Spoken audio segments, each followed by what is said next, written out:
afternoon. This is a meeting of the Des Moines Water Works Board of Trustees. This is August 28, 2012 at approximately 3:30. And we will begin our meeting with a roll call of attendance. Okay, Leslie Gearhart. Here. Sue Hupper. Here. James Grant. Here. Graham Gillette. Here. Okay. Mr. Dave Carlson is absent today, and he's the chair, and so I will be conducting the meeting in his place since I'm the vice chair. First item on the agenda is the consent agenda. Do I have a motion or? So moved. Second. Any discussion on that at all? Okay, all in favor? Aye. Aye. Motion passes. Second item is public comment period. And I know that we have somebody in the audience that is wanting to speak this morning. So I would ask you to come up to the podium. There's a folder there where you can sign your name and address so that we know who spoke. Yes. And then you have 5 minutes to explain what you want to comment on.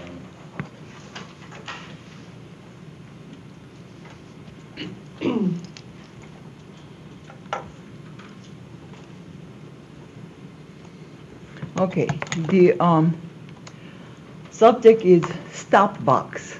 I have never heard of that word until, this instance. Okay, June 22nd, I called my plumber because the basement, the bathroom, the tank was leaking. Okay, he was down there, he was working, and he couldn't turn off that water for some reason. So he asked me where the main, the valve is. So I don't know where. And I called the waterworks, and you said, oh, there's a stop box. So where is it? It's in your yard. So plumber went out and looking for that stop box. He couldn't find it. I called you back, and you said, well, it has to be there somewhere, but he couldn't find it. And you have to send someone to locate it at least. And I was arguing with you guys, and still he wouldn't do it. So I said, well, if I don't pay the water bill, if I didn't pay water bill, what would you do? Well, we go out and turn off the stop box. Well, so then you have to know where the stop box is. Just tell my plumber where that is. Anyway, you still won't do it. So finally, I called another plumber. It's a Reiner Brothers, and his name was Keith Beatty. And he said, that's terrible. He said he will call. So he called Waterworks, and then he said, yeah, they are going to send someone to turn it off. Okay, I waited here. Oh, the two men came, and they were looking for. Honestly, they were looking for more than an hour and a half. They couldn't find it. I said, what's happening? Well, it's not here. It's supposed to be how many feet from here and there and sidewalk. And then he said he called Waterworks again. You are going to send 2 more men with some special equipment to locate it. So 2 men showed up, and they were looking for. Finally, they went to the Park Avenue street, and they said, I think it's here. So what do you mean you think it's here? And so they were digging, and they said, yeah, we found it. It's right middle of the Park Avenue. It's all paved place. So I said, how are you going to open it? Well, anyways, so finally I called you, the Waterworks again, as they found it, but it's in the middle of the Park Avenue. And then you sent someone, I think you found the opening or something. Then he said, well, tell your plumber, get the key and turn it off. I asked my plumber, he said he doesn't have a key. So what does the key look? I thought the key was like this, small. And he said, no, I don't have a key. And I called the Waterworks again, and he said he should have a key. I don't know, he doesn't have it. So finally, you sent someone whose name is Jeff Reeds. He was a very nice man. He came and he said he turned it off. Then gave me his cell phone number, said when your plumber is done and ready to turn it on, then call me, this cell phone number, because he's working down the street somewhere. So I said, okay. Then less than 5 minutes after Jeff left, the water in the basement just gushed out. My basement was flooded. And the plumber just screamed, and I don't know what happened. And he said, "Who turned it on again?" I don't know. So I went out. There was a man from the Waterworks Park. I said, "What are you doing?" He said, "Well, they sent me to turn it on." And I said, "You know what? You guys sent Jeff Reese turn on and off job. Then why they sent you again?" I don't know. I just did what I was told. So I turned it on. The plumber, hasn't finished yet, so will you please turn it off? So he went out, I followed him, right in the middle of the street. He got key. He didn't know which way is off and which one is on, because he was doing right and left, right. Oh gosh, you're gonna break it. And sure enough, the water just gushed out. It was, like a fountain. And Park Avenue was flooded. And, well, car was stacking up both sides and couldn't move. And I said, "Oh, my goodness." So he didn't know how to turn it off. Then he said, "I think I broke it." "Oh, you broke it? Now what?" I had to clean up my basement to that flood, and the plumber didn't know what to do. So I had to call Reiner Brothers again. I said, "This is what happened." He said, "Well, the guy broke your stop box, whatever the stop box is." So, well, then I didn't have water in my house because that was broke. So now what we do? So I called you back, and you said, well, you have to call plumber and fix it. Fix it. You broke it. You fix it. And he said, "No, you own it, so you have to fix it." That's terrible. That's Park Avenue. That belongs to city, okay? And even if my property is in a city property, if city broke it, I expect the city will fix it. Don't tell me I have to fix it. But when I went out in Park Avenue, gosh, those cars couldn't move, and so whole week. And then I got a letter from Waterworks saying, "You own it, so you have to fix it." And someone told me, "Don't fix it. Let the Waterworks, do the job, and don't fix it. Let them, let the people start complaining to the Waterworks." And I told the plumber from Rhinos, I called him. I said, "What do I do?" He said, "Well, it's the people. I just feel bad because they could have accidents with the water. It's just gushing out." And so I said, "Well, can I just fix it for the public's safety sake, not for anything else? Then I can send the bill to the Waterworks Park." He said, "Then it's too late. They probably won't do it." So now who is responsible in this situation? How about the public's safety? Do they care? So at that point I said, "Well, I better just go ahead, fix and send the bill to you." And that's where I am. I got the bill, and during that period, my husband was sick at the hospital. He was dying. He passed away August 1st. And that's while I was doing all this. And now I got mount full of, the bills, hospitals and all the different places. Now I got this. And so I didn't know where to get the money. And I had 1 month to pay Reiner Brothers. So I had to make a loan on my home equity. That's how I got that money. It cost me $12,090. That's what I paid, and it's a loan. So I'm asking you, whatever you think is fair, because here I got the bill, other bills, and here this one is. Okay. That's my case. Thank you. All right. Has anybody addressed this on staff to discuss it with this This is lady? this is the first I've heard of it, but what I will do, our staff will investigate and produce a report in order to come back. It sounds like they've repaired it, she's got water back on her property, and be able to report back to the board and to this customer on what we find. We definitely, water service lines, the ownership at times is unknown to customers. They don't know that they own all the way out to the street. And it sounds like she, in terms of calling in and getting multiple calls in to get something located, that's not how we conduct business, certainly, and that's not our typical mode of operation. So that's why I'd like to ask our customer service folks and Ted's and distribution handles our stop box issues. So it's a combined effort, and we'll provide a report so that we have that for the board, and we'll have a recommendation on how to resolve the matter. Okay. The house was built in 1935, and that time, I understand that the Park Avenue was not paved. And so They when paved they over it, paved, they yeah. forgot that, the stop box was there. And then they didn't even let you know where it is. That's why when I called here, where is the stop box?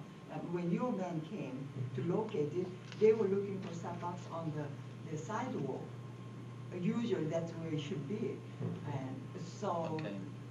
then when they were paving that, somebody forgot to mark it. Thank you. We've got another comment from the back.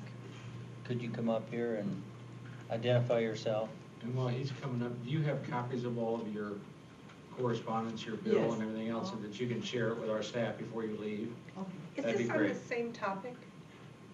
Excuse me? It's indirect, no, it's not. My comments are in regards to items 3E, so I can wait at that point in Can time. we just finish this? And Yeah. Yeah. Because So I if you'll don't just know. share that with our staff before you leave, then they'll look into it, and we'll get back to you real quick. Where do I find you, Steph? She's right behind you, Right she's behind got her you. hand up, so she'll talk to you on the way out, And we'll make sure we have your address as well. Thank you. and Thank you very somebody will be much. back in touch with you. Thanks for coming. and we'll- Yeah, thanks. Our condolences to you and your husband. Absolutely. So, any other comments from the public? In regards to items 3E, You can take that up. I can wait till. Yeah. That. Wait till that item comes up. Thank you. Thank you. If there are no other comments, we will go on to the next agenda item. That's item number 3, the action items. The first action item is A, issuance of water revenue bonds, Series 2012A. Establish a public hearing as date of September 2012 board meeting. Randy? Yes, we have 3 action items today from what was presented by Spear Financial at the August Finance and Audit meeting that all board members here were in attendance. And this is the first step in possibly refinancing by establishing the public hearing. We'll have 2 bond issues. This one is for Series 2004A bonds, revenue bonds. And we will ask for a board recommendation today is to adopt the resolution fixing date for a meeting on the proposition of the issuance of not to exceed $5.6 million of water revenue refunding bonds, Series 2012A of the City of Des Moines, State of Iowa, and providing for publication of notice thereof. Do I have a motion? So moved. Second. Any discussion? This came before us at finance, so. Okay. Mr. Chairman, for purpose of clarification, the motion is for adoption of the entire resolution in the form attached to the board materials under this agenda item, entitled Resolution Fixing Date for a Meeting on the proposition of the issuance of not to exceed $5,600,000 water revenue refunding bond, Series 2012A of the City of Des Moines, State of Iowa, and providing for publication of notice thereof. Thank you. I'll accept that as a friendly amendment to the motion. Second as well? Okay. Any other discussion? All those in favor say aye. Aye. Aye. Same, opposed, nay? Roll call on this. Oh, this is a roll call on this one. Leslie Gearhart, Aye. Susan Hubbard, Yes. Aye. James Grant, Aye. Fran Gillette. Aye. Motion passes. The next item on the agenda is item B, issuance of water revenue bonds series 2012B, and to establish a public hearing as the date of the September 2012 boarding meeting. Yes, this item is for refinancing of our Series 2006 bonds. And it appears, and this will be an advance refunding, which is a little bit different. There's a projected net present value savings, as the yellow summary indicates, of about $2.3 million. So we anticipate that we'll be setting the public hearing date at the next item for the next September, the September board meeting. So the motion here today is going to be very similar to the previous one, where we're seeking a motion and a roll call vote to adopt the resolution fixing date for a meeting on the proposition of the issuance of not to exceed $47.5 million of water revenue refunding bonds, Series 2012B, of the City of Des Moines, State of Iowa, and providing for publication of the notice thereof. In the form as the full text that's set forth in the board materials. Thank you. So moved. Second? Roll call vote? I do have one Oh, you question. do have a discussion I on do it? have just a question on it. When we are doing either what we did in the previous motion or in this motion, does that have any negative impact on our bonding capacity? And I'll that answer ask would for be Peggy. no. If anything, it would have a small positive impact because the principal outstanding is going to be reduced slightly, but in Thank you. effect, no impact. Thank you. Any other discussion?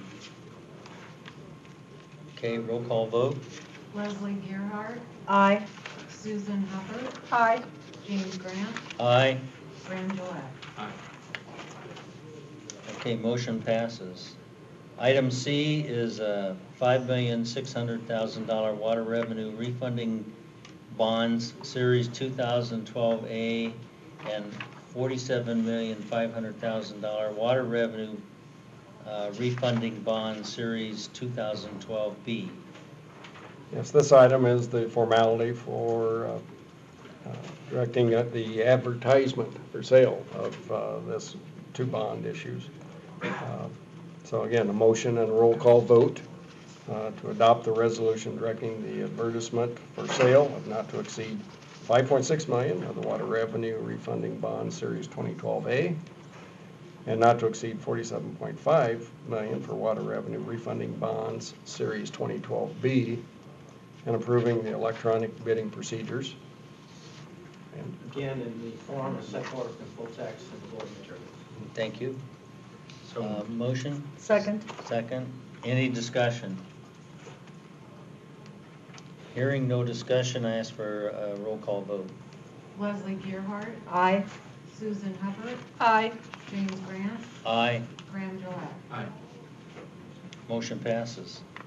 Item D is backflow prevention at 435 East Grand. The owners have requested to appear at the September meeting, so this item will be deferred to September. But if anybody on the board has any questions in general about backflow prevention, this is an opportunity to ask. Does this have to do with boiler backflow preventers? no, this particular item is a soda dispenser, which has pressurized CO2, and we've had, and in that instance, that qualifies as one of the hazards that requires a containment backflow device. Okay, who are we, so what happened here exactly? Yeah, just real general, and then, okay, I see Ted's here. I thought maybe you were out of the room. This business opened, they went through the process of applying for city permits and everything. As part of our process, we have them fill out a inventory that tells us what type of fixtures they have in their business. The inventory was returned. As it turned out, I believe it was incomplete. Didn't indicate that they had this carbonated device. So they proceeded, they opened for business.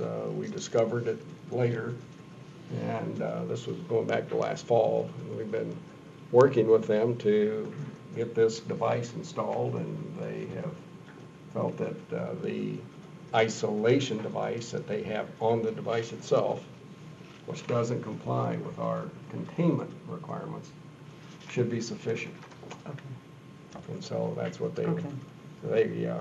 we conducted a hearing for them in June, in which 3 of our directors heard them plead their case. We responded that the containment device was still required, and they're bringing that forward now to the board to plead their case. And that will be on next month. On September 25th, yes.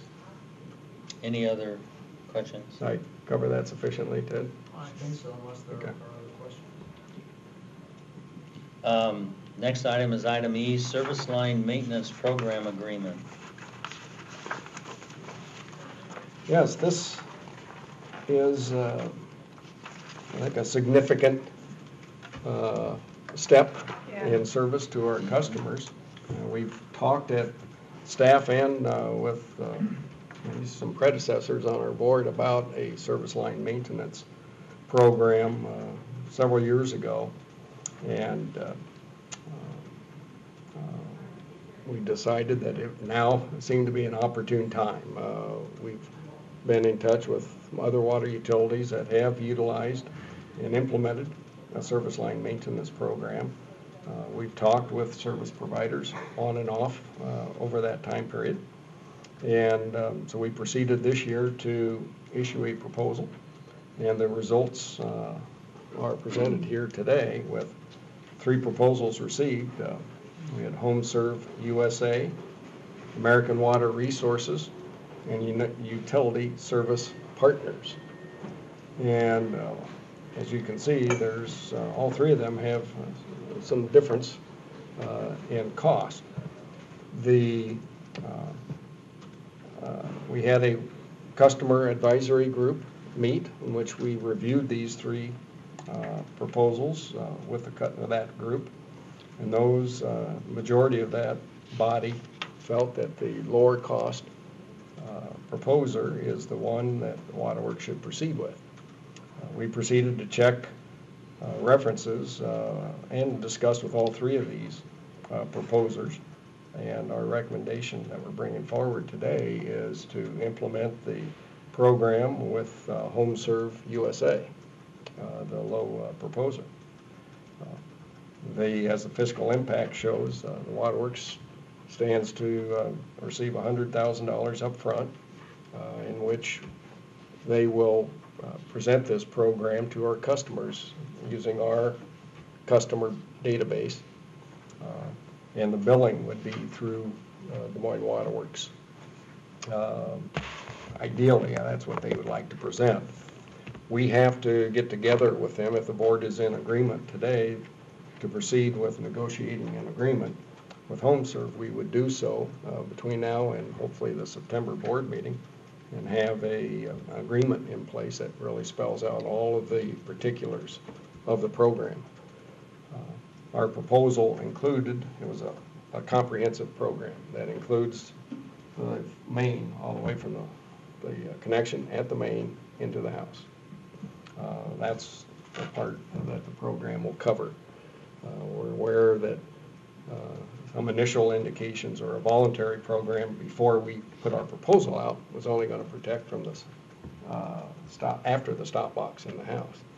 And so here's a program that we feel is much more comprehensive, would cover It would cover her problem. this instance that this customer was dealing with today. And so our recommended action for the board is that the board select Home Serve USA as the service company to offer this voluntary water service line protection program. Customers can sign up at any time and they can drop it at any time. There's no minimum length for the program. But develop that program in cooperation with the Des Moines Waterworks and authorize staff to negotiate the terms and conditions of the program agreement, followed by a review by legal counsel that will be approved by the board at the September or October board meetings. Thank you. Do have a motion on that? So moved. Second. Okay, motion and second. Any discussion from the board? I think there's somebody I'm who wants to talk in the public. Oh, I'm sorry. Come up to the podium and identify yourself and sign the book for us, if you would, please.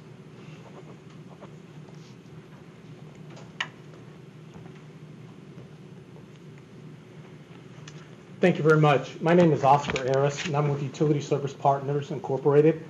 And number one, I want to thank the board and the city of Des Moines, Iowa, for inviting Utility Service Partners to present our National League of Cities warranty line program as a solution for the homeowners in Des Moines in addressing the challenge that they have with lateral water lines. I applaud the city for moving forward at this point in time.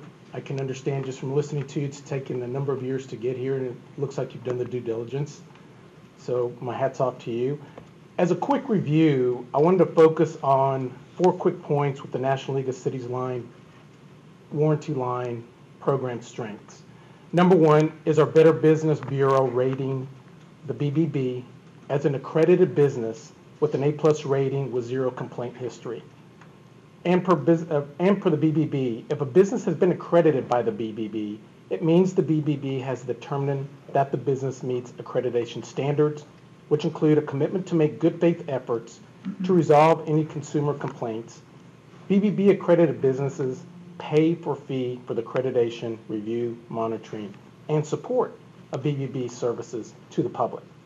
As a result, we're very proud of the customer advocacy philosophy that we reflect with our BBB accredited A+ rating and a 96% customer satisfaction rating. Number 2, we are solely focused on the municipal markets in conjunction with the National League of Cities, specifically designed for municipalities. Number 3, we have a very unique marketing process that engages with the municipality very proactively. Number 4, our program, direct mail campaigns, are typically conducted twice a year during the spring and the fall, where Utility Service Partners' experience has demonstrated that 2 seasonal campaigns produce optimal results, and recent campaigns have showed on an average of 23% penetration rate with the municipalities that we serve. Moving back to point number 1 with the BBB rating, I took the liberty of printing off the BBB's Code of Business Practices Accreditation Standards. There's 8 key points in here. Number 1, building trust. Number 2, advertise honestly. Number 3, tell the truth. Number 4, being transparent. Number 5, honor promises. Number 6, being responsive. Number 7, safeguard privacy. And number 8, embody the integrity approach of all business dealings, marketplace transactions, and commitments with integrity. And as I wrap up, we embrace our competitors out in the marketplace. I just ask for some quick clarifications on the agenda item form. With respect to the BBB rating with HomeServe, I show it as being an A rating, where as recently as 3 months ago, as an accredited member of the BBB, they had a D rating. And I just asked for clarification, how did it move from a D rating as recently as 3 months ago to an A rating? And in regards to that, I look at it as my responsibility in helping Des Moines to move forward with the right solution for your homeowners. Thank you very much for your time. Thank you very much. Do We have a motion and second, right? Yes. Now we can Yes. have discussion. Yes. Yeah, now discussion.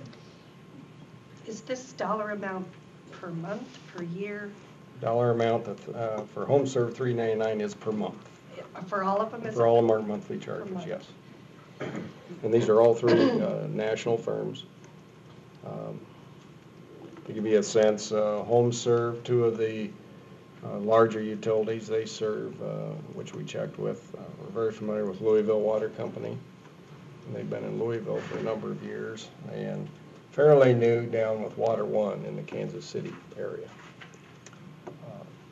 In terms of, I guess I might look to Ted, I know he spoke more directly with a number of the references, but in terms of the BBB rating, do you have any comment on that, Ted? A couple of comments. The proposal that we did receive from HomeServe indicated that they had an A rating. The investigation that we did online indicated that they had an A rating.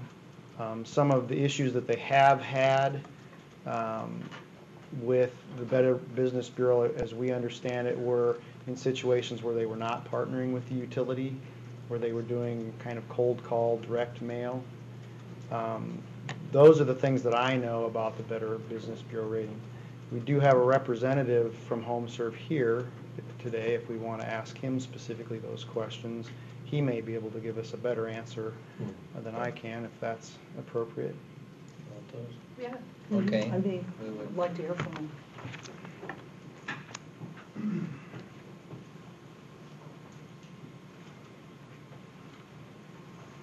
Good afternoon. My name is Andrew DeCastro. I'm a Vice President at HomeServe, and happy to answer any questions that you guys have. Can you address the BBB rating? What is it today? Yeah, I mean, it is an A, and we are working on the accreditation, and the gentleman from Utility Service Partners. Part of the reason why we haven't been accredited yet is because we do have to pay for it, and I think there was a consensus that it wasn't necessarily needed if you were an A. We are going to get accredited, and that is currently in process. Ted's point is 100% accurate. We've all of the noise that arose was from our direct-to-consumer business. As soon as the RFP with Des Moines came out, not only did we suspend any action direct-to-consumer in Des Moines, but we also did it in any surrounding communities. Part of the reason that it was temporarily a D and it was only there for a few days, I think it was of the BBB's mindset to do ready, fire, aim. I think after we spoke to them, they took it down immediately. After they did a very thorough evaluation, they determined that we were an A, which is what we were before we were a D rating. I might mention we've understood that HomeServe might have gotten through their just cold calling campaign that occurred here within the last year in Des Moines, earlier this year, that any of those folks who signed up through that program at a little bit higher dollar amount than $3.99, that they will honor those and move those folks to this kind of coverage. And we'll be also refunding the difference. And part of the reason why there was a slightly higher price point is just economies of scale. I think now that we're going to have your endorsement, the program's going to be much more successful. So because our response rates are much lower typically when we do direct to consumer, which is not our preferred business model by any means. That's why it was slightly higher. But absolutely, we're going to honor the $3.99 price point for all legacy customers and then make any refunds necessary to make them whole. So I'm not understanding the difference between being accredited by the BBB and is this a self-labeled? We were an A, but we didn't want to pay for the accreditation? I don't know the difference. I can partially answer this question. I've been involved with the BBB in the past, so I have some familiarity, but plus I've also pulled this up. The BBB will provide a rating to a business whether they're a member of the BBB or not. Okay. Based on the number of complaints they got, the number of years they've been in business, and a number of other things. I just pulled up their review on the Better Business Bureau site. It is an A currently. They list the number of reasons that they get, positive reasons they get the rating, like the business complaint volume with BBB. This shows it, over their, 16, I don't know how many years you've been in business. We've been in the U.S. for about 9 years and worldwide for about 18. 9 years, they've gotten 206 complaints. I don't know, I can't tell you how that falls on the average of what a business gets, especially a direct customer-related business. Yeah, we send out about 50 to 60 million pieces of mail a year. So on a percentage basis, it is pretty low, probably. 6 sigma. It does mention, and granted, I'm just reading this right now, so I don't think we need to go into this. There was a kind of multi-state lawsuit that was in Ohio and Kentucky, I believe. Home Serve has settled all of that, all of those complaints. The agreement with the attorneys general of those states and all those things. I mean, all of those things are out there and available. And if I understand what our motion is to ask the staff to begin that negotiation with Home Serve, and then the staff would come back to us in a month with a contract. That's correct. And I think it would be wise for us at that time to also, or during this period, to also ask the staff to provide us some more information on, on the BBB rating, since it's there, and possibly this lawsuit that was mentioned there, just so we have a firm understanding of where they're. I mean, my quick assessment here is that, this company is, the BBB has rated them a good rating. There's nothing to be alarmed of, but I think we should do our due diligence. The problem I have is that I remember getting emails that we had asked all of the service providers to not reach out to our customers, and it was Home Serve, I believe, that did do a mailing to our customers after we asked them not to, and it caused a tremendous amount of confusion. You were not endorsed by this utility, and yet, as I understand it, the marketing material stated that you were. And so if that's the way you're starting off a business relationship, I have a real problem with it. Yeah, understood. And we would never, I don't believe we said in the marketing materials, and I'd be happy to take a look at it, we would ever make a claim that we were endorsed by the city, and I'm almost 100% positive that we would never do that. We were told not to do the solicitation to our customers, that we were reviewing it, but it's my understanding you sent it anyway. The time element, I'm a resident of the city. I got one of the mailings.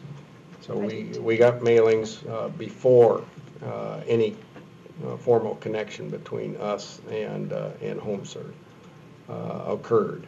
And Ted can certainly correct me if indeed he was alerted ahead of time that they were going to do this mass mailing. It just wasn't in Des Moines. They were targeting a number of communities in Iowa and probably elsewhere. But they did follow up and send a second mailing out about 2 months later. After we told them. That we definitely, after the first mailing went out, we expressed some dissatisfaction that they didn't coordinate things with us, because we ended up getting customer calls asking us about the program. And so we had to tell them that this was they were a business doing a cold call contact, and it wasn't the complete coverage that we felt that we would certainly endorse.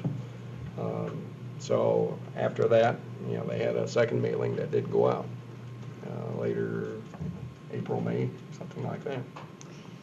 Well, as I look at the difference between $3.99 and $8.75, I would like to know the difference in the value that our customers would be receiving, because you take the three prices to an advisory council and you say, would you rather spend $3.99 a month, or would you rather spend, $6, $7, $8, whatever it is a month? Of course they're going to say we'd rather spend the lower amount, but I would like to sure understand the difference in what you're getting per month between $8.75 and $3.99. There has to be a difference for providing the same kind of service. Well, they're getting better service with the $3.99 because they have unlimited coverage. Right. The other two plans both have limitations, and the lady that was here tonight would still be paying out of pocket. So if our customers, if we endorse this, and if our customers come back and say they didn't cover it, then are we going to cover it? I mean, We've made a commitment to offer what we believe is the most comprehensive line product out in the market. And part of it is in response to, what the direct-to-consumer business sometimes yields. So our commitment to the city and to its customers is to provide almost a no exclusion product. There are some limited exclusions. I believe there's 6 or 7, which is the lowest across any of our competitors. Part of the reason why we can offer such a lower price point is because we are a marketing company of 50 to 60 professionals. And we think we're going to get 30+% of your customers enrolled in the program, which is consistent with the participation rates at Louisville. So because so many of these customers are going to view this product as such a value add to have, we're going to get a lot more to participate, and then we're able to offer a much more competitive price. but if you have 6 to 7 exclusions, then it's not unlimited. The exclusions were listed in the RFP, but the comprehensive, it's acts of God, for example, is one which no line protection company will cover. But our customers don't know that, and what I'm looking at here doesn't give me what was outlined. It just says it's unlimited. Well, it's unlimited claims amount. So there are some providers that will say you only get $5,000 to $7,000 a year in coverage. That woman who spoke earlier today, if she had the product, based on what I understood, she would be covered for the full $13,000.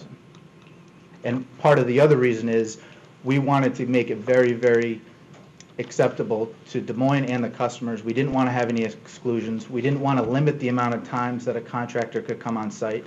So for example, with some other providers, if that woman had called the contractor 2 or 3 times, they wouldn't have come out a third time. If there's a problem within the home or with that line, we will send a contractor out and we will make the repairs with no out-of-pocket expenses to the customers. That's our commitment to the city.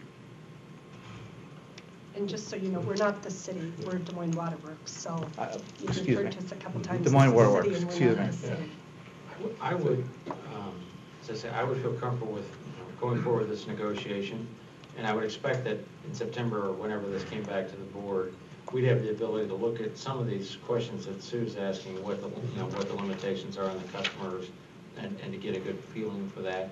Is that fair? Mm-hmm. And then I would also, as I said before, whatever other due diligence we can do to look into this, look into the company so that we're comfortable with that.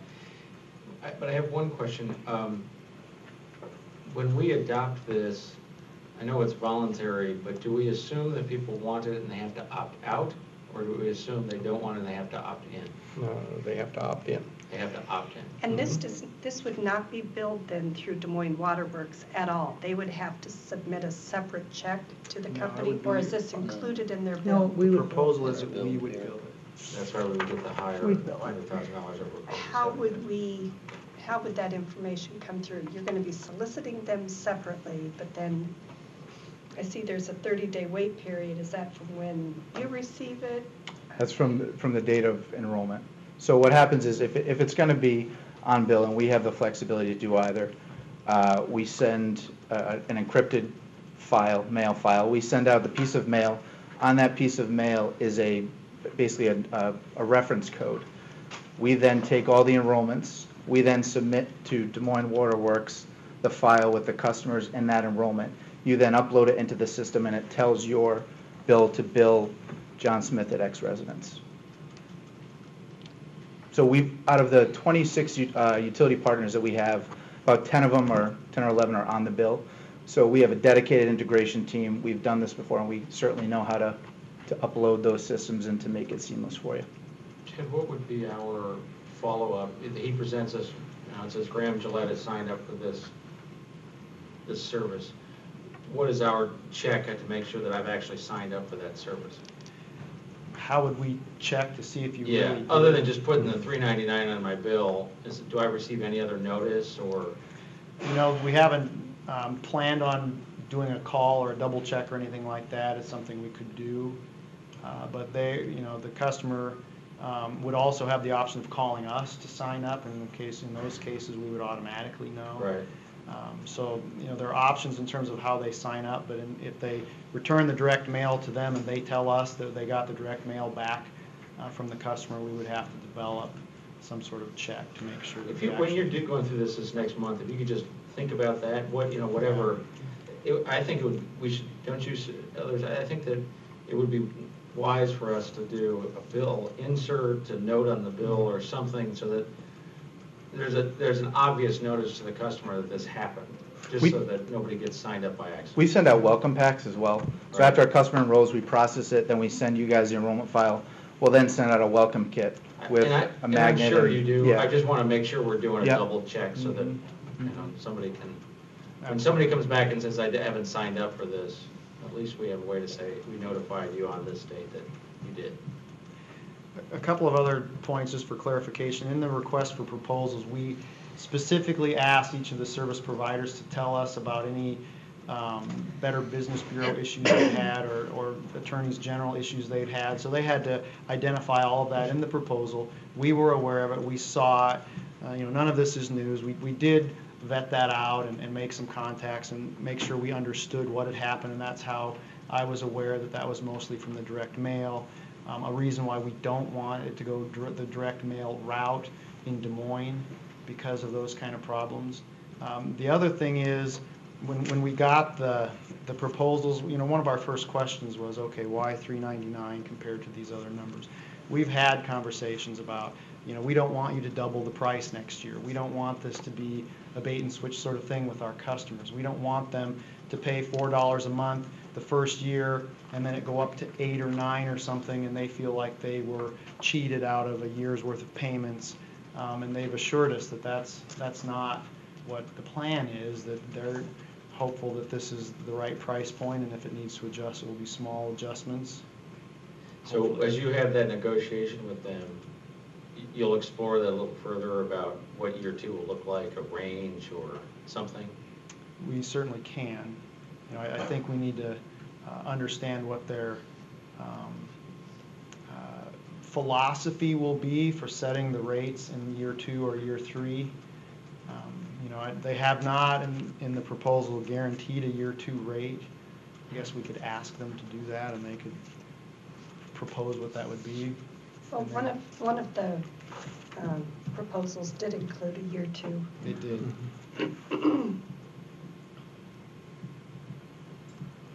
Any other questions? I just, as I say, I think, you know, do your work over the next month, and I think we'll take a close eye at this when it comes back. Right now, I will. I would sure like to see the proposals. I still, when you look at industry standards and you see 2 vendors so close, and the upfront payment to the utility, I don't want that to be what's making our decision at all. But $25,000 versus $17,500, it would appear that that's kind of more of an industry standard for this. So why are they incenting us with $100,000? If that's not necessary, why such a big dollar amount? We're absolutely flexible on the financial structure. If you guys are uncomfortable taking that, we thought that you could use that to take care of customers that may have had pre-existing issues, and a lot of waterworks companies and a lot of municipalities will use that money for funds to set up for various reasons. If you guys are uncomfortable with that, we can bake that into a lower price. The other thing, Sue, is that their billing reimbursement, or whatever you want to call the ongoing fee that they pay back to us, is 5% as opposed to 10% for the other 2, so it's half. So it's kind of paying forward. I mean, it's almost a case of we might dollar for dollar be better off, depending on how long the program lasts, to say, well, no, we want 10% now and less, or 10% ongoing and less now. But we made the determination that we'd be better off, because we are going to have some costs with setting up our billing and getting this program started, we'd be better off to get the money now, so we can do that. But yeah, there's a lot of balancing.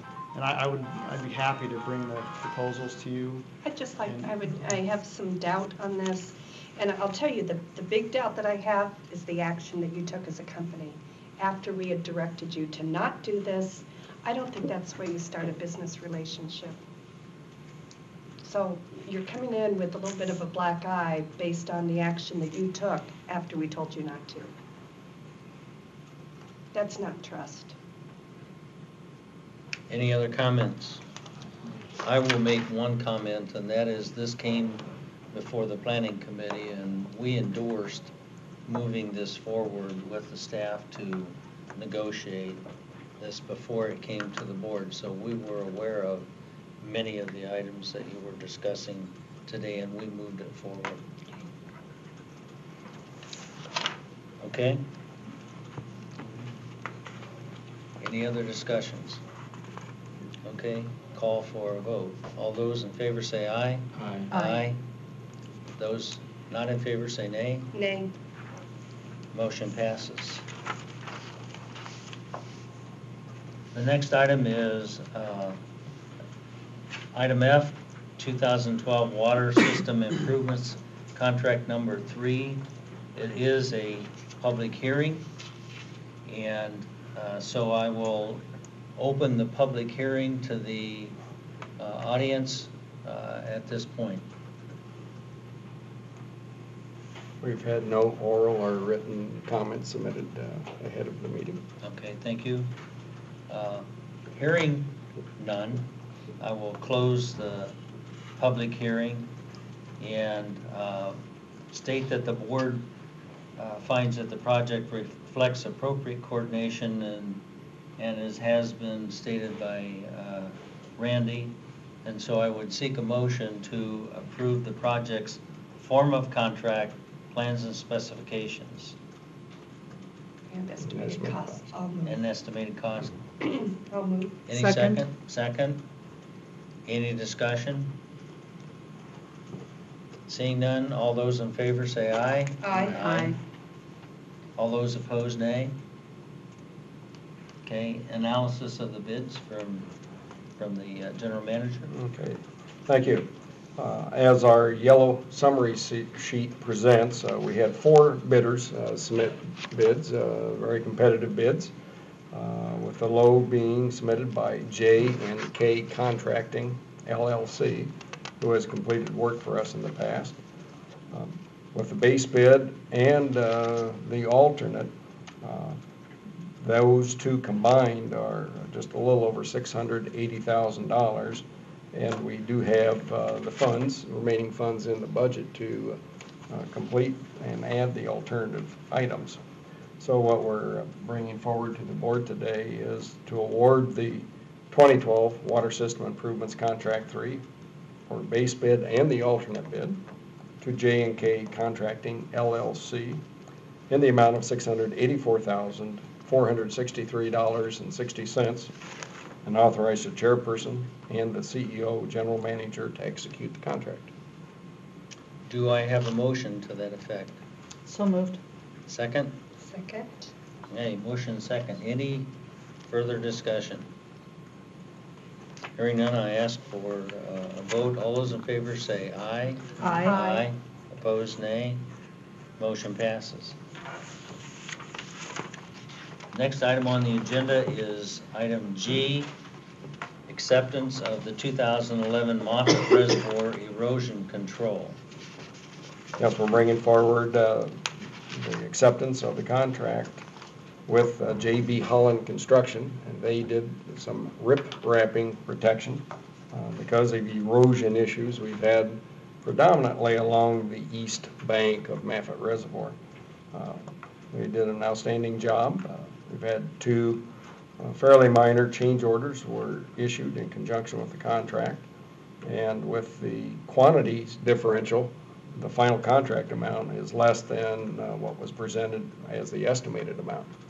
So we're asking the board today to accept the 2011 Moffett Reservoir erosion control contract completed by J.B. Holland Construction, Inc. in the amount of $231,994.54. So moved. Second. Any discussion? Hearing none, I call the question. All those in favor say aye. Aye. Opposed, nay. Hearing none, the motion passes. Next item on the agenda is item H, a request authorization to solicit bids for the 2012 McMullen Water Treatment Plant South Flow meter vault and establish a date of public hearing as the date of the September 2012 board meeting. Yes, this project is, as the name indicates, we ran roughly a mile length of water main south from the Moffett, at the time, McMullen treatment plant to serve a connection that the Warren Water District installed a number of years ago. And we're finding it very beneficial now that there's a development that is proposed and will be going in east of the plant. So we'll have multiple users that we need to have a flow measuring device on that McMullen treatment plant property. And so this project will indeed do that. The estimate is a little over $40,000. So the motion and recommended action that we'd like to ask the board, it's of an amount that we do not need to conduct a public hearing, But in the event the amount of the bids come in over 40,000, we still need board authority to award the work. And if it's under 40,000, we'll just go ahead and CEO, general manager, interim manager will go ahead and award that. So we'd like to ask the board to authorize staff to solicit bids for the 2012 McMullen Water Treatment Plant South Flow Meter Vault and to present the bid results at the September 2012 board meeting, provided the bid results come in over $40,000. Okay, Is the amended motion. Motion, So moved? second? Second. Okay, any discussion? Hearing none, call for the vote. All those in favor say aye. Aye. Aye. Opposed, nay. Hearing none, the motion passes. Next item is item I, and it's acceptance of the 2012 Fluor plant roof replacements. Yes, we awarded this contract earlier this year to Wood Roofing Company, who completed several small roofing projects at the Fluor Drive plant. Wood has completed work for us in the past and did an excellent job. The one change order that we had was removal of a small amount of asbestos material and an old roof flashing. So that was dealt with at the cost of a little over $4,000. So our action today is to recommend to the board to accept the 2012 Fluor plant roof replacement contract completed by Wood Roofing Company, Inc. in the amount of $98,085. So moved. Second? Motion second, any discussion? Hearing none, call for a vote. All those in favor say aye. Aye. Opposed, nay. Hearing none, motion passes. Next item is item J, which is great news for everybody, I think. Item J is authorization to execute Community Foundation of Greater Des Moines Leadership Circle Grant Agreement document. Yes, we had reported to the board a little over a month ago that the Community Foundation of Greater Des Moines, their leadership group, had awarded us $100,000 for use in our park, developing a park master plan. They sent us a $100,000 check and the grant agreement document, which is attached here for execution. So that's what we are seeking approval today from the board to for me as CEO, general manager, to execute this agreement. Motion, So moved. Second. second. What, Any discussion? yes, sorry. What reporting do we have to provide back to the foundation on how we spend this money? Yes, that's part of what the terms of this grant are, that they need to ensure that we're using it for grant purposes. We'll provide them copies of the invoices from, this will be to support the Sasaki, RDG, and Applied Ecological Services team, their invoices. So we'll provide them copies of that so they know what the money is being used for. And is that over a certain time period we're supposed to spend it in a year, or is there any? We plan to certainly complete that within 12 months. That does not appear. That's I all don't right. think part there's a of the period. timeline on that. So we'll probably, as a board, that'll be part of our, we'll get reports on how that money is spent. Correct. And the product as And the it's product, coming right. forward periodically. Right. Yeah, we plan to get started October, November, probably at the latest. We'll be bringing that. If there's an agreement amendment required with Sasaki, that will come forward as well to the board. Randy, one thing that may be helpful, and I think this could be the beginning, is if we were to set up a fund with the Greater Des Moines Community Foundation. We did that on the Grays Lake and Meredith Trail. It also gives donors a great opportunity to make their gifts to the Greater Des Moines Community Foundation. They handle all of the thank you letters, the tax letters, which if we're going to really get into a fundraising organization here for this park, we aren't structured, and I don't think we want to put this on anyone else, and we want to make sure it's followed correctly. So I wonder if we wouldn't want to as we do this, accept these funds, but put them right back in the Greater Des Moines Community Foundation in like a donor advice fund, and Christy could help you through the best way to do that. But with all the excitement that we have from other organizations, we don't have a mechanism today to accept gifts to this park.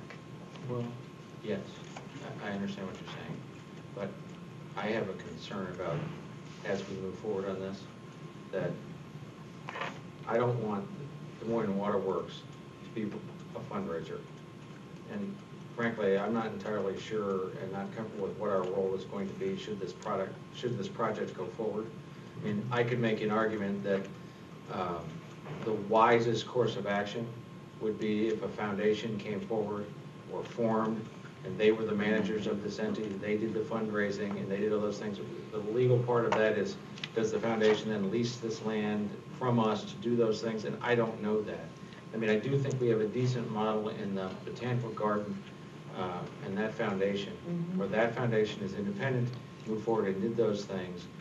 And I just want to make sure before we go setting up a fund at the community foundation or anything else, that we don't go too far down a road and become the fundraising entity for a project that maybe we shouldn't do. I just don't want us to get too far away from our mission. I completely understand what you're saying, but to me, the leadership for such an organization is going to come as you I look get down that. the letterhead. I'm not disagreeing at all with what you're, I'm not disagreeing with what you're proposing. Yeah. I don't know the process that we need to take as a board. At some point, I think we need to address what our responsibility is and what the things that we're going to want to do. It's not today, and we've got this money that we're going to need to spend, and this may be the right place to put it. At some point, we've got to have that discussion. Yeah, we had a meeting, Sooner yeah. versus later. Yeah, we held a meeting a couple of weeks ago with Christy and staff at the Community Foundation.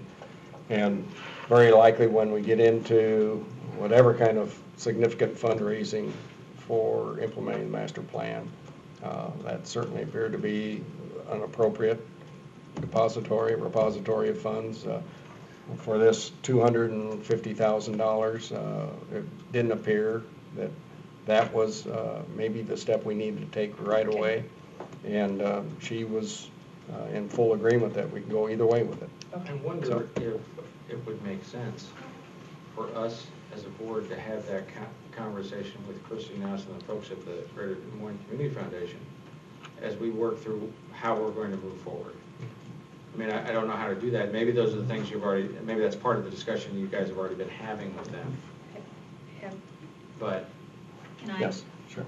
I requested the discussion because the discussion was really more just from a standpoint of how to handle the immediate managing and disbursement of the funds. And the question was, you know, with this grant, were we able to, because we are perfectly capable within this $100,000 of providing the foundation any reporting that they would want in a detailed level of exactly how that $100,000 was spent. And that was the first question, is that acceptable?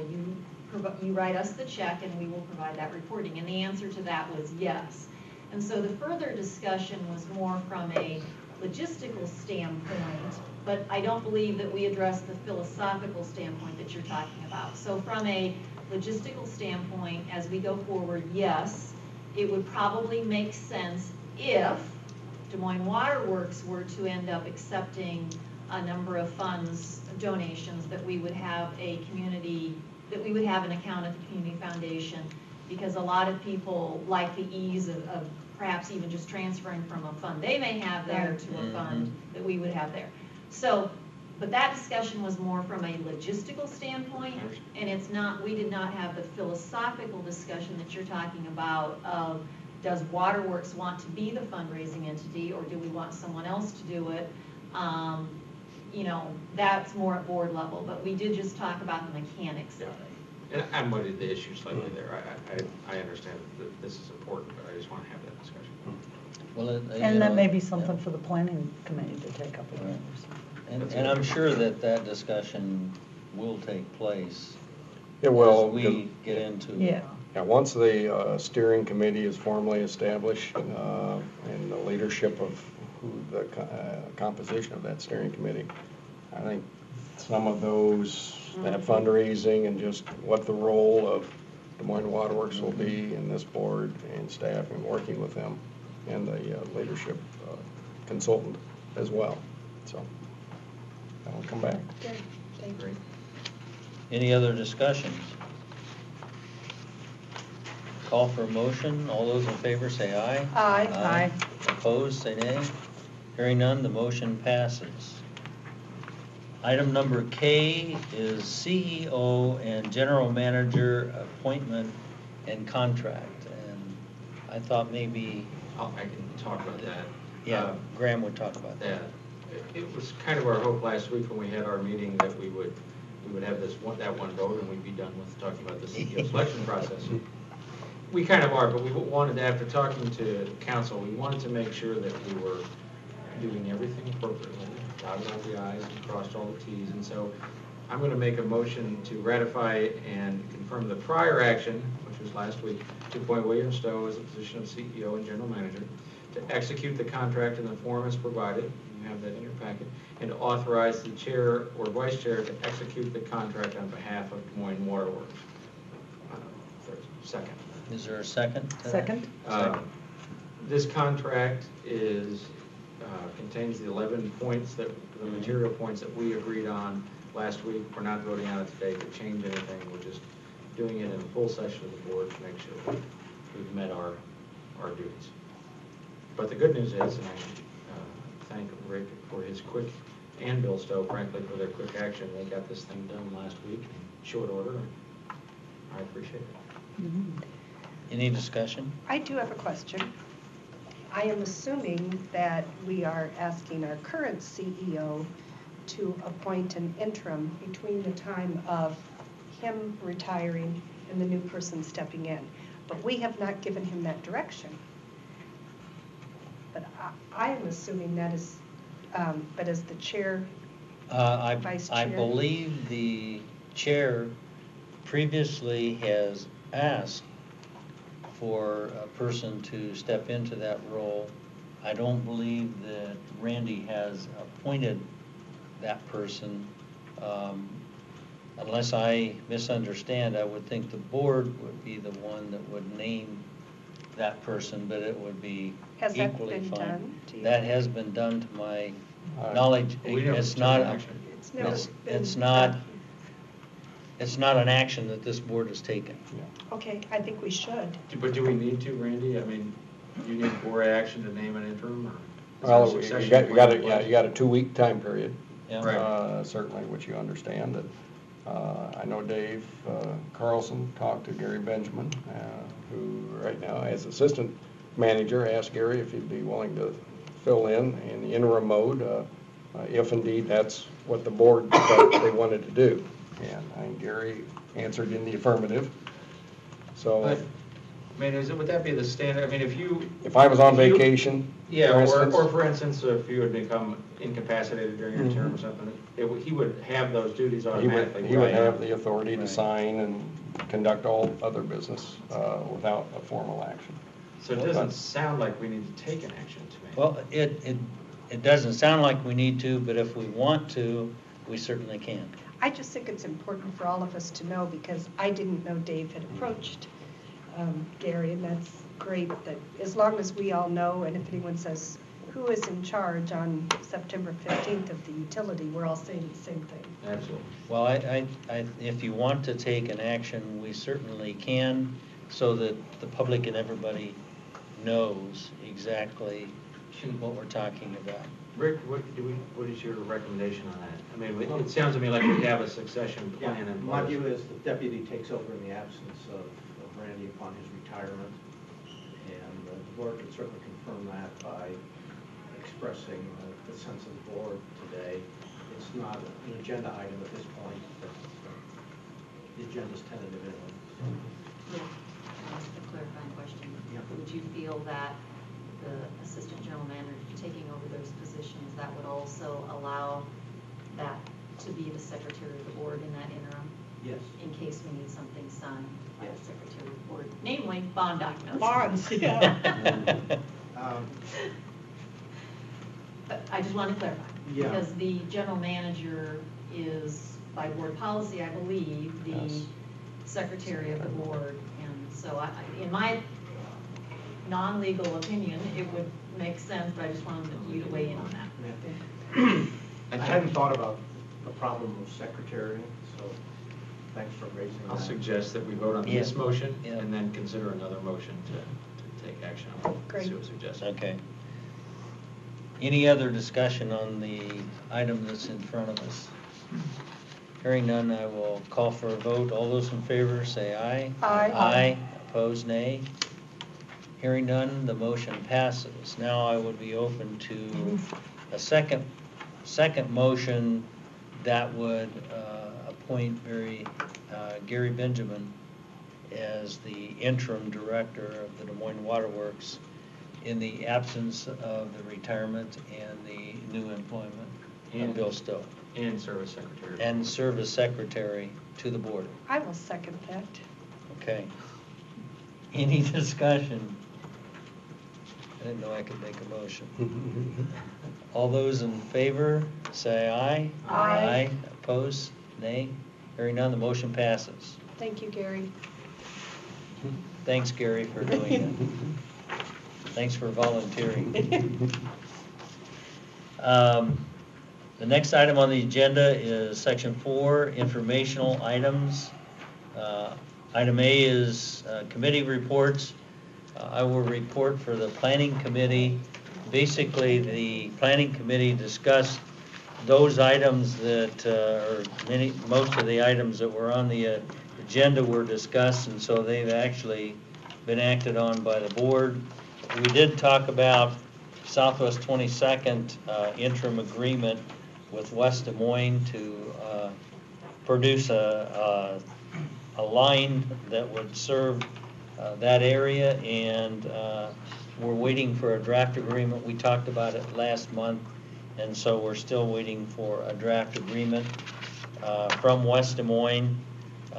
We did have some citizens come forward, and they commented on the water towers, and specifically those in the northwest part of town, Burley, and they were asking questions about how to beautify it and what could happen to make it look better, because it's a prominent entrance into the city and the neighborhood at that point. And so we had a discussion about that, and there will be further follow-up between the neighborhood and Des Moines Water Works on that item.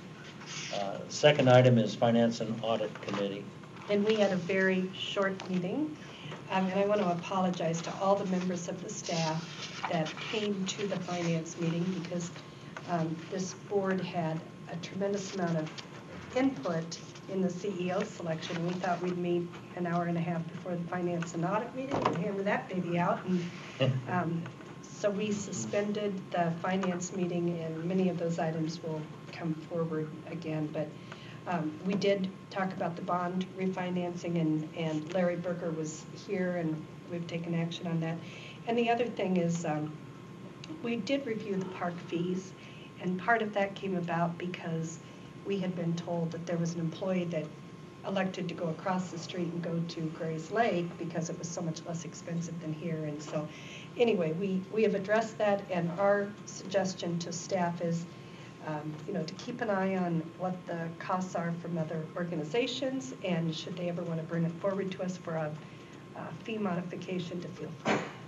But the other items will all be delayed until the next finance meeting. Okay, thank you.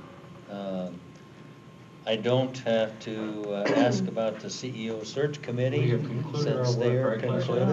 concluded. But I will ask, item B is the Greater Des Moines Botanical Center and Garden Foundation. And I have nothing to report. I think to make up for the amount of time that we spent with the CEO search committee, Botanical Garden Foundation did not meet last month. Okay, okay. Thank you.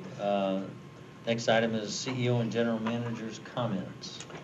Yes, I'd like to certainly report that water demand by customers has dropped off this month of August with the cooler temperatures. That's kind of typical of what we see, but customers are still responding to our stage 1 conservation plan step, which, as everyone will recall, we were targeting and on a voluntary basis asking customers to turn off their irrigation systems and let their lawns go dormant. And a number of customers indeed did that. We went from what we were averaging about 90 million gallons a day in the early part of the month of July. And after we implemented that stage 1 plan on July 24th, demand went down about 18 million gallons a day, so almost 20%. And we were targeting under stage 1 about a 10% reduction.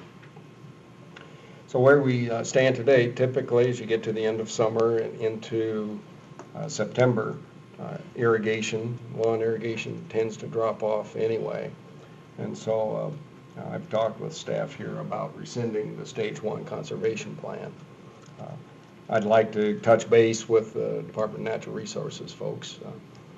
They don't have to second that motion anyway, but just to let them know, as the largest water utility in the state, what our thinking is and plans, so that they're not surprised as to why we're doing that when there's, well, maybe other utilities and cities in the state that still are under some type of a conservation plan.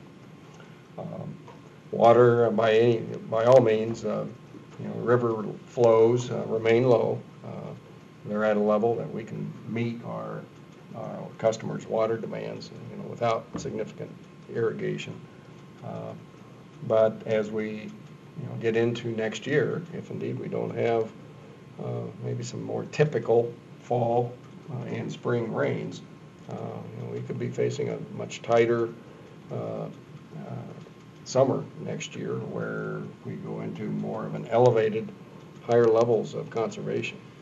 But that's a long way to go, and who knows with the storm brewing in the Gulf, if that takes a path, I don't know if it's really projected yet to really hit central Iowa necessarily in the worst case, but there was significant rain that fell in parts of southern Iowa last Saturday.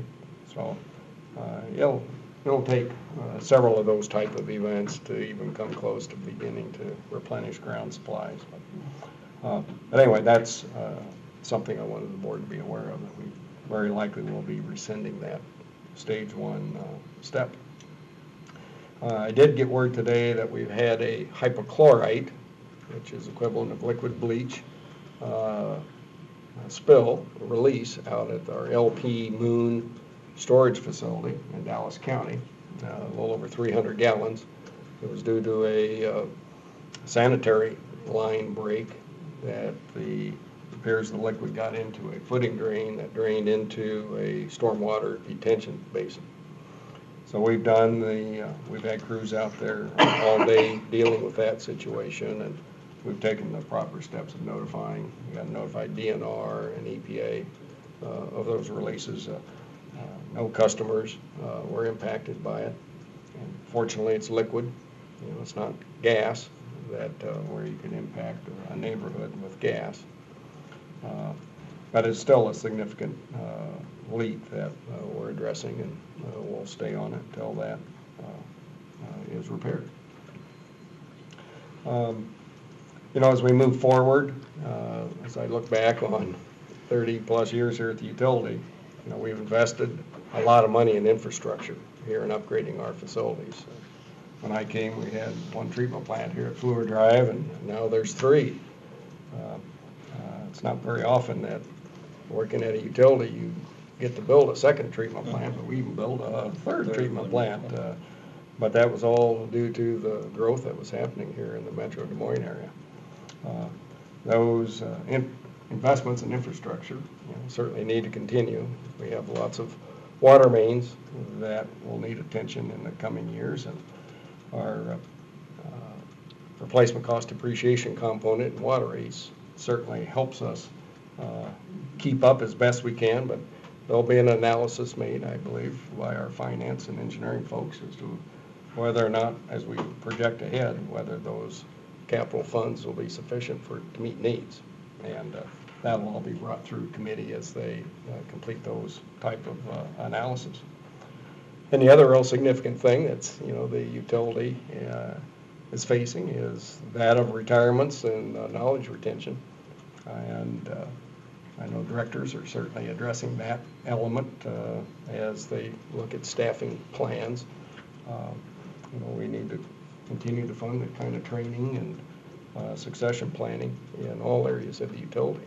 And that is certainly recognized, and that was presented in this staffing report that the board received 2 years ago. And lastly, before we review the committee agendas, I'd just like to thank the board for allowing me to serve the utility these nearly 5 years. I viewed this job and as well as here at the utility as just one of stewardship. The utility is going to be here a long time. Everyone needs quality drinking water, and a lot of folks before me have done great work in making sure we deliver high quality drinking water to customers, and it's been a privilege to work here and provide that service. So I thank you for that. Thank you. Thank you, Randy. It's been a good partnership. It has. I will hand out the draft committee agendas. First of all, handing out the planning committee, the packet, and we just met with Jim prior to this meeting, and with Dave Carlson being out until I believe it's September 8th, we're going to look at moving the September planning committee to like 2:45 on September 11th, just prior to the finance and audit committee. And there's a fairly short list here, but we need to bring forward this park planning executed master plan, and want to talk to the planning committee about that as one of the more significant items. And then in our distribution department, the heating, ventilating, air conditioning unit, and that whole system needs to be upgraded. It can get uncomfortable in that building, and so it's time to get a consultant on board to implement design changes to that system. And then for finance and audit on September 11th as well at 3:30, we've got 4 items, really 5 items. Corporate insurance renewals, which is typical. That was tentative. It looks like that. It's still a bit tentative. Okay. So that may get brought forward if indeed our broker is still working on several of the renewals. But we'll have a discussion of the pension plan and the 2013 budget. That's a carryover from August here. And a preliminary 2013 water rate discussion, which is timely in conjunction with the budget discussion. And then we've got our benefits renewal, the employee benefits renewal discussion, which is typically health insurance. So those are significant items for finance and audit in September. And let's see, we have just the calendar of events. I don't believe there is anything special here other than I guess there will be a retirement reception on the 5th. Yeah. From 12 to 2. 12 to 2. So other than that, the dates for September and October for all the committees and board meetings are the same as before. That concludes my report. Okay. How many reports have you given? I haven't quite figured that out yet, so several. Well, we do have an extra item that's not on the agenda, and we want to thank Randy for all of his years of service, and we're going to begin that with asking Ted Corrigan to come up to the podium. Well, Randy, recently the board asked that the staff assist in selecting a memorial to be placed in your honor, to honor your years of dedicated service to Des Moines Water Works, including your stint as the CEO and general manager. And after much consideration, it was suggested that a swamp white oak tree be planted in your honor. A swamp white oak is a beautiful tree. It's well suited for our environment here in Waterworks Park. It's a majestic tree. They grow to a height of more than 60 feet, spread more than 50 feet. They can live up to 350 years. And like you, they're native to the state of Iowa. It was felt that the strength and character of this tree would be a perfect reflection of the strength and character that you brought to Des Moines Waterworks during your 32 years of service. That tree has been placed in a prominent location just southwest of the building, near the office area where it can preside over our operations just as you have for all these years.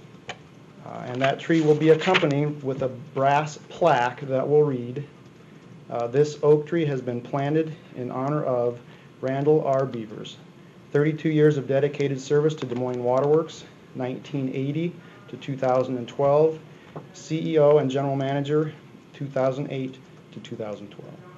It's my pleasure, Randy, Thank you. to present you with a representation of the board. Thank you very much. As I said, That's quite nice, thank you. That's a beginning, and I know that everybody wants to say a little bit, but we do thank you for all those years of service in varying positions, all the way up to CEO and General Manager.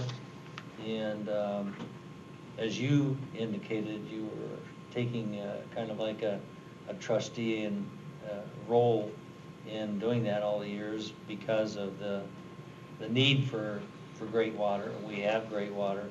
I don't know of any better. And we want to thank you for taking your time, the years, and doing that, because it wasn't just an 8 to 5 job all the time, 5 days a week. We know that. And so we appreciate it, and we thank you very much. And I'm sure some others want to maybe say something as well. You know, Randy, coming off, we had 2 co-chairs that did the CEO search, and I kept reflecting back because I was co-chair of the CEO search when you were selected. And I remember you saying, I want a chance to do this. I have been the second man, but I don't want to do it forever. But I can give you 5 years, and you sure did. During those 5 years, we had a couple floods. We built a new water plant. Couldn't just build a new water one. It had to be with a completely different type of system. So let's bring in this new membrane system. And there were also pumps that continued to fail, and you would come back to this board month after month at another plant and tell us, well, we're trying something new, but you always did it in such a calm and professional manner. And not once did we ever doubt that you had complete control of this utility, just as we knew you would when we selected you. We needed stability at the time that you stepped in, and you brought it. We needed someone to reach out to the union, and you did. But we needed to continue the great things that this utility had been doing, and for that I thank you. Thank you. No, I won't spend too much time telling you what I was doing in 1980, but I was looking forward to driving someday. But I can tell you over those years, I have worked with many people. Many of them are capable, are in leadership positions. Too few of them are gentlemen who are honest and fair and easy to deal with. And in my time on this board, it has been a pleasure that you are all of those things. And that's not lost on me. I mean, there are a lot of people who, as I say, they have the tools to do the job, but when it comes sometimes to the tools of dealing with people, I think we see too few these days. So I thank you for all of those years of service, the way that you dealt with me as a board member. Maybe we didn't always agree at the beginning, but I think we agreed at the end on these things. You were always fair with me and honest, and I know you were that way with the employees of this organization. And so when you head out that door on September 7th to whatever's next, do so with your head held high, because you were a remarkable person. Well, thank you. It's been a pleasure to work with you on the board, Randy. I haven't known you for very long here, but you are a really great man. You are very honest, caring about your people, and I always felt like, you know, you do have a good charge over the utility, and I wish you well in your retirement. Thank you. Randy and I had an opportunity to work together, me with the city and Randy here with the waterworks for a lot of years, and I felt exactly the same way you do. It was very honorable, very honest, Yeah. straightforward, Yeah. and that doesn't happen all the time, and we appreciate that. Thank you. You're welcome. Okay. I think there are no other items on the agenda, so we stand adjourned.